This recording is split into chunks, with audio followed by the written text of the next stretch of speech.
नमस्कार प्रिय शिक्षक एवं शिक्षयित्री बंधुगण आज वीडियो को पुणी थे समस्त को स्वागत करुँ।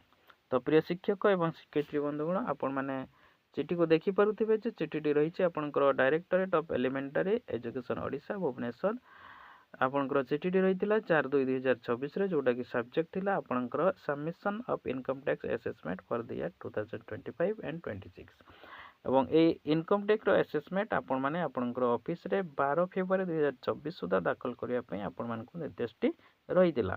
तो जो माने दाखल करिसंती भल कथा आ जो माने करि नाहंती वीडियोटी को स्किप न करी लास्ट पर्यंत देखंतु आपण माने किपरि अति शीघ्र आपनकर ए असेसमेंट को लेखि आपनकर ऑफिस रे दाखल करि नै परिबे। तेबे चलंतु वीडियो को आरंभ करबा पूर्व मु आपण मानकु अनुरोध करबी जो माने प्रथम करी चैनल को विजिट करछंती जदि चैनल को सब्सक्राइब करि नाहंती चैनल को एबे ही सब्सक्राइब करंतु एवं पाखरे आसुथिबा ऑल नोटिफिकेशन को बजाई दियंतु जहा द्वारा आपण माने एही परे इन्फॉर्मेटिव वीडियो रो प्रथम इन्फॉर्मेशन पाइबार सुजोगटी पाइ जिवे। तेबे चलंतु वीडियो को आगे नबा। तो प्रथमे आपण माने कोन करिवे निज निजर क्रोम ब्राउजर को खोलिबे एवं सेठारे आपण माने सर्च बार रे लिखिबे एचआरएमएस लिखि देला परे आपण मानकर ता ऊपर क्लिक करिवे। क्लिक कला परे आपण मानकर पेज टी एही परी आसीबो देखंतु तापर ऊपर रही छै आपनकर एचआरएमएस ओडिशा ठीक तारी ऊपर आपण माने क्लिक करिवे। क्लिक कला परे आपण माननको एचआरएमएस लॉगिन करिवार गोटे पेज टी आपनकर आसी जिवो। एठारे आपण माने देखि परुतबे एही पेज रे आसी गला परे आपण माने एठारे आपनकर निजरो एचआरएमएस आईडी देबे पासवर्ड देबे एवं ई कैप्चा कोड को फिल अप करके लॉगिन ऊपर क्लिक करिनेबे। लॉगिन उपरे क्लिक कला परे आपण मानकर एही पेज टी आपनकर आसी जिवो। तो एही पेज रे देखंतु आपण मानकर दुईटा कथा रही छि जोटा कि माय रिपोर्ट आ गुडा रही छि आपनकर रिक्वेस्ट और सबमिशन।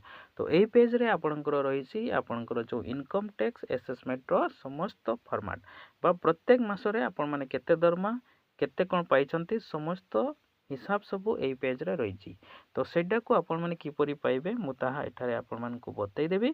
तबे चलंतु वर्तमान देखि पारुतिबे रिक्वेस्ट और सबमिशन रो राइट साइड रे गुटे एरो मार्क रही छि ठीक तारी ऊपर आपण माने क्लिक करि देबे पेज टी पूरा आपनकर ओपन हे जिवो।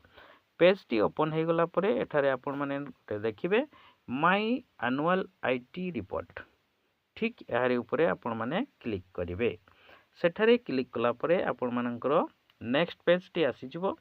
नेक्स्ट पेज टी देखंतु आपण मानकर रहउछि एइटा जोटा कि ऊपर रहउछि डैशबोर्ड तापरे तळको आसला आपनकर होम रखी माय एनुअल आईटी रिपोर्ट सेटा अछि ता तळको आपण माने नजर करिवे सिलेक्ट फाइनेंशियल ईयर एई जगह रे आपण माने सिलेक्ट करिवे आपनकर फाइनेंशियल ईयर वर्तमान जोटा कि आपनकर फाइनेंशियल ईयर हमर लागुछि 2025-26 यारी ऊपर टिक करि नेबे।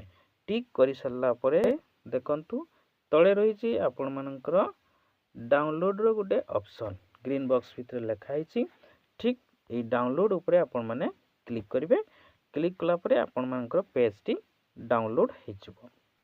देखंतु आपनकर जो पेज टी आपण माने डाउनलोड करिवे से पेज रे आपनकर पूरा मास रे प्रत्येक मास एटारे आपण माने देखि परिबे को मास रे केते दरमा पाइछंती केते एरियर पाइछंती केते आपण मानकर एचआरए रही छि केते आपनकर डीए रही छि सबु तथ्य ए पेज रे आपण माने पाइ जिवे। एई तथ्य को नै आपण माने जो इनकम टैक्स असेसमेंट रो जो फॉर्मेट आपण माने पाइछंती ताहा को आपण माने बहुत शीघ्र फिल अप कर देई परिबे एवं आपनकर ऑफिस रे ताको दाखल कर देई परिबे। तो आशा करिबे ए वीडियो आपण माननकु बहुत किछि हेल्प करिवो। तनो वीडियो को गुटे लाइक कर दियंतु चैनल को जदि सब्सक्राइब करि नाहंती चैनल को सब्सक्राइब कर दियंतु एवं अन्य शिक्षक शिक्षयित्री बंधु माननकु मध्ये ए वीडियो टी को शेयर कर दियंतु जो द्वारा से माने मध्ये यार उपकारटी आपण माननक भडी पाइ जिवे। तबे आज पई विदाय दियंतु। नमस्कार, धन्यवाद, जय हिंद।